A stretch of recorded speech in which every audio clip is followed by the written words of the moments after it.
အားလုံးပဲမင်္ဂလာပါရှင်ညီမက Glacia ထိုရီပဲဖြစ်ပါတယ်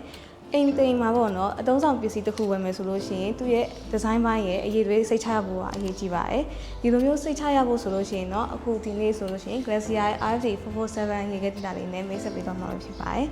ဒီရေခဲတင်တာမှာဆိုလို့ရှိရင် inverter type ဖြစ်ပြီးတော့သူ့ရဲ့ဒီဇိုင်းဟာဆိုလို့ရှိရင် metallic gray color ဖြစ်တယ်ပေါ့နော်ထပ်ပြီးတော့ပေါ့နော်ဒီ RD447 မှာဆိုလို့ရှိရင်ဒီ digital control လေးပါဖြစ်တဲ့အတွက်ပေါ့နော်ရေခဲတင်တာအတွင်းပိုင်းကဒီ AA ကန်နေ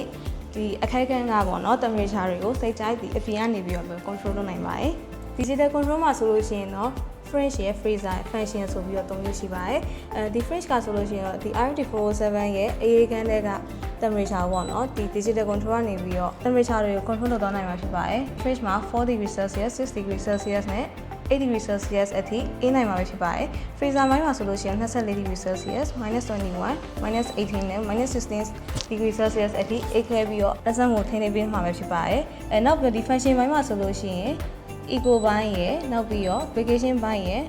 နောက်ပြီးရင် first free ဆိုပြီးတော့ function လုံးမျိုးပါရှိမှာပါတယ်ဒီ digital control မှာပါလဲ vacation function လေးရဆိုလို့ရှိရင်ကိုခီးသွားနေတဲ့အချိန်မှာပေါ့နော်ရေခဲတက်တာထဲမှာတူလောင်ထားတဲ့အေးခဲအစားအစာတွေကို vacation function လေး on ထားခဲ့ရုံနဲ့တင်ကိုကစိတ်ချလက်ချခီးသွားနိုင်ပြီးတော့အသားငါးတွေအကြောင်းတက်လက်ဆက်ဆက်နဲ့ရေခဲတက်တာထဲမှာအေးခဲနေမှာပဲဖြစ်ပါတယ်ဒါအပြင်ပေါ့နော် inverter type ဖြစ်တဲ့အတွက် energy saving ဖြစ်တယ်နောက်ပြီးတော့တခြားရေခဲတက်တာတွေလိုမတူဘဲနဲ့ဒီအတန်ဆူညံတာကိုလည်းသူထိန်းသိမ်းပေးရပေါ့နော်ဒါအပြင်သူက no frost ဖြစ်တဲ့အတွက်ပေါ့နော်ဒီရေခဲကြိုးတွေတက်ဖို့လည်းစိုးရင်စရာမရှိတော့ပါဘူးအဲ့ဒါဆိုရင်ဒီရေခဲတက်တာရဲ့အတွင်းမှာတစ်ချက်တော့ကြည့်လိုက်ကြမယ်နော်ဒီအတွင်းပိုင်းမှာဆိုလို့ရှိရင်ပေါ့နော်အေးကန်းဘက်မှာဆိုလို့ရှိရင်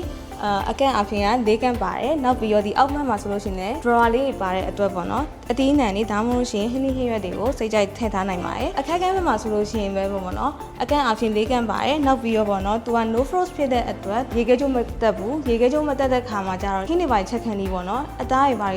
ရေခဲတက်တွေထုတ်လိုက်လို့ရှိရင်ခဲမနေဘူးပေါ့နော်ဒီ RD447 ရဲ့ထူးခြားချက်ကကြတော့ multi outlet system လေးဖြစ်တဲ့အတွက်ဘက်ကန်းအောင်မဆိုပေါ့နော်အေးတော့တပြိုင်တည်းလွတ်ပေးရဲဒီလိုမျိုးတပြိုင်တည်းလွတ်ပေးရဲ့အတွက်ကြောင့်တွန်းထောင်ထားတဲ့အစားတောက်တွေကိုတပြိုင်တည်းလက်ဆက်စေရပေါ့နော်အလေးမီဆိုလို့ရှိရင်လည်းတခြားတာမန်ရေခဲတိုင်နဲ့မတူဘဲနဲ့ပေါ့နော်ဒီအေးကန်းပေါ့ဒီအခက်ကန်းမှာတစ်ခုစီထားပေးရတဲ့အတွက်တေးကြကြလေးမြင်ရတယ်ပေါ့နောက်ပြီးတော့လည်းပေါ့နော်တခြားရေခဲတိုင်မှာမပါတယ်ဒီရေခဲခွက်လေးပါတယ်ပေါ့နော်ဒီ RD447 ကြောင့် hygiene ကိုပို့ပြီးဦးစားပေးထားတဲ့အတွက်လက်နဲ့နှိုက်ဆရာမလို့ပဲနဲ့ခလုတ်လေးနဲ့လှည့်ပြီးတော့တခါလေရေခဲတွေကိုထုတ်လို့ရမှာဖြစ်ပါတယ်ထူးခြားချက်တစ်ခုကဆိုလို့ရှိရင်